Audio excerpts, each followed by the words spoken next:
Hello, everyone. Welcome to the YUS Show. This is the fourth one. Today is May 22nd, 2022.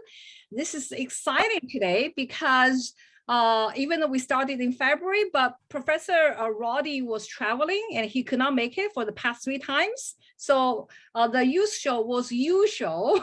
And this is the first time that we really have Professor Roddy is back. And his name is Stephen Roddy, and so he is that S. I'm Yulin Shu, so I'm that Y, and the Professor Kruze is Uldis Kruze, so he's that U. So we finally have this. Welcome. Well, welcome to everybody too. I'm going to start a little bit, and I'll take up a few minutes of your time. I'm Uldis, and I teach at the University of San Francisco. I teach history, East Asian history, China and Japan. And the main theme of the program really is about developing friendship and having a little bit of fun when we can. And so as I was thinking about this a month ago, what are the factors that really bring about friendship? And one of the bonding mechanisms is really food and sharing food. Food has kind of a universal aspect to it. Everybody has to eat. But then also people can appreciate other people's culture. So it has kind of a multicultural appeal too. So what I'd like to do now is take you a little bit through my own experience with discovery. It's really been a process of discovery of Chinese food. I grew up in Cleveland, Ohio. I'm a Latvian. So I really never had any Chinese food until I got to San Francisco in 1970 when I was 26 years old. I know that's hard to believe, but it's really true. So if I could go to, let's see, I'll do a share screen and let's see if this is the right one here. Yes. So my idea here is that cuisine and food culture can serve as a bridge to friendship. I'm going to start by using a historical photograph. And I remember this was one of the, in some ways, remarkable photographs, because at the time that this photograph was taken in 1972, China and the United States were not really necessarily the best of friends. Richard Nixon had based his entire career on being a China basher. Zhou Enlai, Mao Zedong, and so on were not really big fans of American empire, and particularly their occupation of Taiwan. And so I think it took a great deal to offer this spectacular meal. I don't know quite all the ingredients were in here, but this is Zhou Enlai on the left, and Jiang Chunqiao, who was the vice premier, maybe later. At that time, he was kind of a rising star in this Maoist edifice at the time. I don't know what the small talk was like, but this was primarily a chance to offer sort of a peace signal to the Americans and also to show a little bit of traditional Chinese hospitality. When visitors come from afar, they are honored in the Confucian tradition.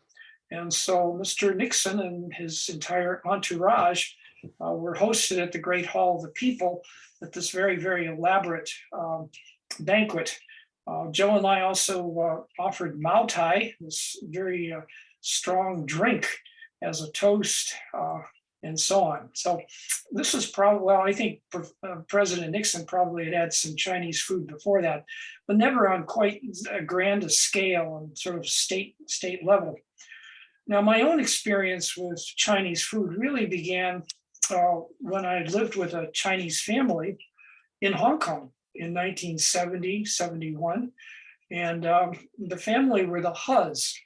Mr. He was from Beijing, and Mrs. He was a local woman from Hong Kong.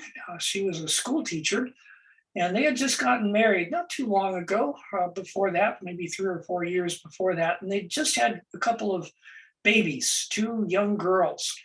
And so at one point, Mr. He said, well, why don't you, how about if we'll have Unman sit in your lap?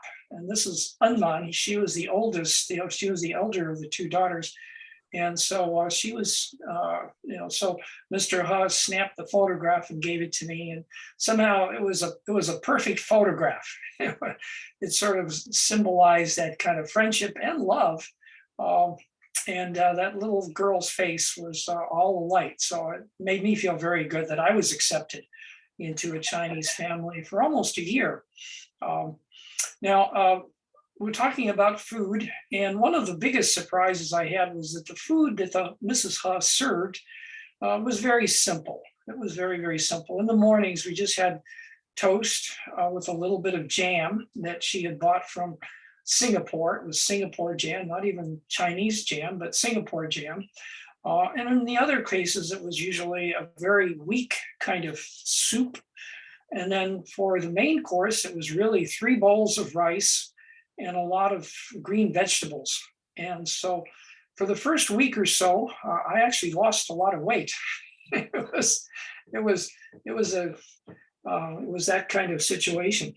But I managed to, but it was an experience where I saw Chinese life on a firsthand basis. Now, of course, I also spoke Chinese. It was hard. Probably my most difficult aspect of learning about Chinese cuisine was handle chopsticks, because I never had to handle chopsticks before. But I survived and came back. And after that, after my experience with living with a Huz, everything else was very easy. Restaurant food, handling chopsticks, and all the rest of it. So this was my first experience with Chinese food. Now, of course, later on, I discovered all sorts of regional cuisines and everything like that. But my initial experience was as a young man of 26. So that's really all I have to offer. My first venture into really serious and immersion into Chinese food back in 71.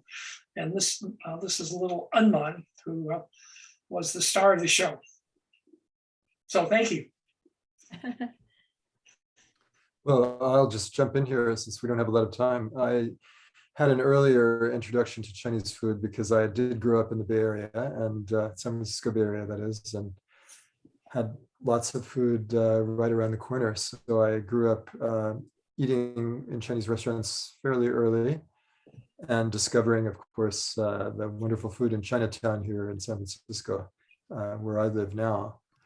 So I have been an avid fan, and not a gourmet, but certainly a consumer of many cuisines from China of different origins.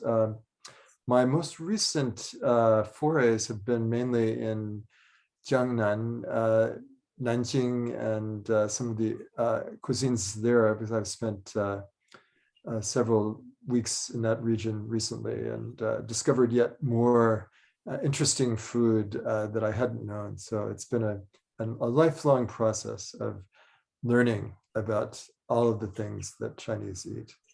Thank you. What's your favorite food? I think I like them all. So actually, last night we went out to a Sichuan restaurant, which was good. I do like spicy food, so I'm sure as a native of Hunan, you must also eat it. Yeah, Hunan food and Sichuan food are some of the top. So I went to a Sichuan restaurant last week as well. It was on Kiliman. Did you go somewhere? That's where I was too, yeah. Oh. 川味道. Huh? 川味道. Oh, okay. 川的味道. I don't remember which ones I went to. It was my sister's patient's owner, and we added on WeChat. So I'm gonna go back. So, all right. Yeah. So we have a lot of things to say, and then we'll stay tuned. We'll continue after the break.